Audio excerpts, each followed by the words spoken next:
The barn groaned in the heat of late afternoon, its warped with swelling under the breath of the setting sun.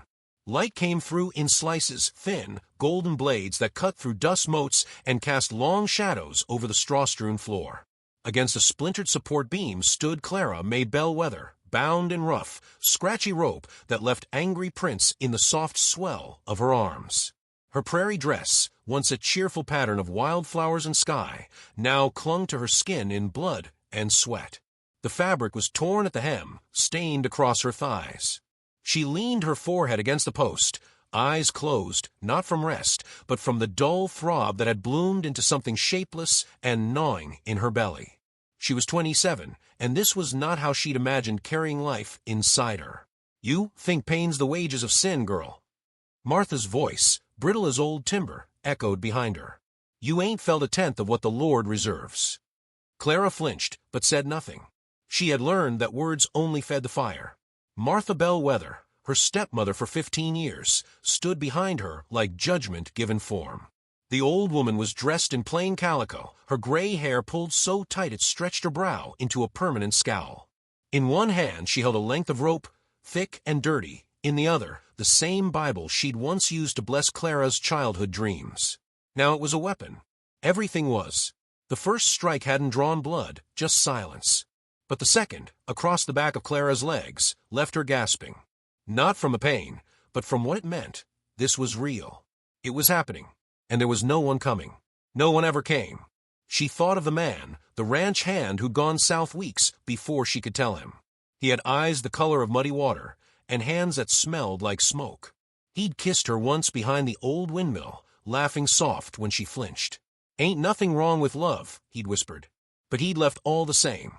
No letter, no sign, just a growing weight in her belly and a silence that settled over the house like dust on pews. Martha struck again. Not a lash this time, but a shove that made Clara twist against the rope, her wrists biting into themselves. "You brought shame into this house, into my name, my husband's church." Martha's voice cracked. "You think I'll let you birth that filth beneath my roof?" Clara lifted her head. Her mouth was dry. "It's just a child." Martha's eyes blazed. "It's a curse." There had been kindness once. A long time ago, before her father passed and left Clara at the mercy of a woman who believed suffering was sanctity. But grief had dried Martha into something else. Something cold. And when the town started whispering, when the bell ringers at church stopped nodding to Clara, when the butcher handed her meat without looking her in the eye, Martha's fury turned from silent scorn to open rage. The barn door had been bolted hours ago. Outside, the world carried on. Chickens clucked. Somewhere, a dog barked. Clara thought she heard a whippoorwill, its song thin against the rising wind. The sun dipped low, casting long streaks of orange through the barn's open slats. It painted the scene in fire. The baby kicked. Clara winced and whispered barely audible, "Shoo, it's okay, little one." Martha's lip curled. "Talkin' to it like it's got ears to hear. Devils see, don't listen." But Clara wasn't listening anymore. She wasn't even there, not in the barn, not in the ropes. In her mind, she stood on the creek's edge, the one that ran past town where she'd once skipped stones barefoot, where the ranch hand had told her she looked like summer. The memory stung more than the blows. The rope around her waist had begun to cut. Her breath came shallow, her legs trembling with the effort of staying upright. The pain wasn't sharp now. It had changed, become a dragging weight, dull and heavy, as though her body was quietly retreating. Then, suddenly, silence. Martha had stopped speaking. Something in the air shifted. Clara opened her eyes. Hoofbeats. Distant but clear. Steady.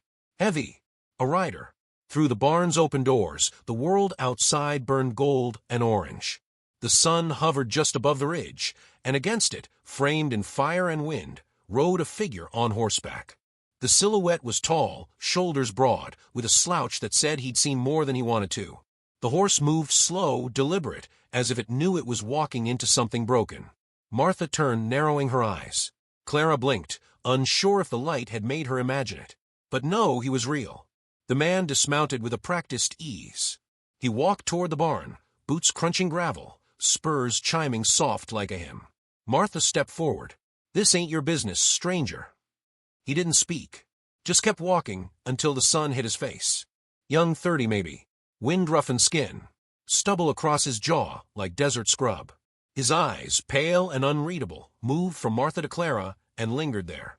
He saw everything: the rope, the blood, the shape of her belly, the rawness of her arms. And still he said nothing. Clara's mouth parted, a breath catching in her throat. Her heart thudded like a drum. Then his hand moved to his hip, slow and easy, and unhooked the knife from his belt. Not drawn in anger. Just there. Waiting. Clara didn't know his name. She didn't know why he stopped or what he planned to do. But something in her stirred, a flicker in the ashes. Hope. And in that breathless moment, between dust and fire, she realized someone had come. The cowboy stepped into the barn like a tide coming in, silent, steady, unstoppable. The air around him bent under the weight of unspoken things, and Martha, for all her fire, took one involuntary step back. The knife at his side remained sheathed, but the promise in his presence was louder than any pistol. "I said this ain't your business," she barked again, but her voice faltered. The man looked past her, not with pity, but with a terrible kind of calm. His eyes found Clara, her arms cinched to her sides, dress soaked and clinging, breath shallow as a moth's wing. He knelt without asking. His fingers found the knot, coarse with dried blood, and began working it loose. "You touch that girl, you'll answer to the law," Martha snapped. He didn't stop. "I seen the law," he said softly, voice rough like gravel rolled in creek water. "Don't recall it allowing this." Clara watched his hands. Strong hands. Careful. He cut nothing in haste, no wild heroics, just slow undoing, knot by knot, ropes slipping away like winter giving over to spring. The weight dropped from her shoulders all at once. Her knees gave, and she collapsed forward, caught in the crook of his arm before she hit the ground. His coat, smelling of sweat and saddle leather, settled over her like a quilt. It was too big, too warm, and yet the safest thing she'd felt in months. Martha hissed, "You're just like the one that left her. Trash." The cowboy turned his head, only slightly, but something in his stare made her go quiet. "She needs a doctor," he said, "and not the kind that preaches through a keyhole." He helped Clara to her feet, letting her lean against him as though she were made of glass. She clutched his shirt with fingers trembling and bloodied. Her belly pressed against his side. Still, he held her like he'd been born to it. The horse waited just beyond the barn doors, its reins hanging loose. He lifted her into the saddle, gentle, not a wasted movement, then mounted behind her, wrapping one arm around her waist to steady her. Martha stepped into their path, eyes wild. "You take her, and you'll bring hell to your door. That child's a stain on everything, on this town, on God's word." He stared at her. Not hate, not scorn, just a silence so deep it swallowed her words. Then he said, "Maybe it's time someone scrubbed the stain from a mirror instead." And with that, the horse turned, hooves crunching gravel and straw as they left the barn behind. No fanfare, no justice pronounced, just the sound of rope uncoiling on the floor, like a snake that had finally lost its fangs.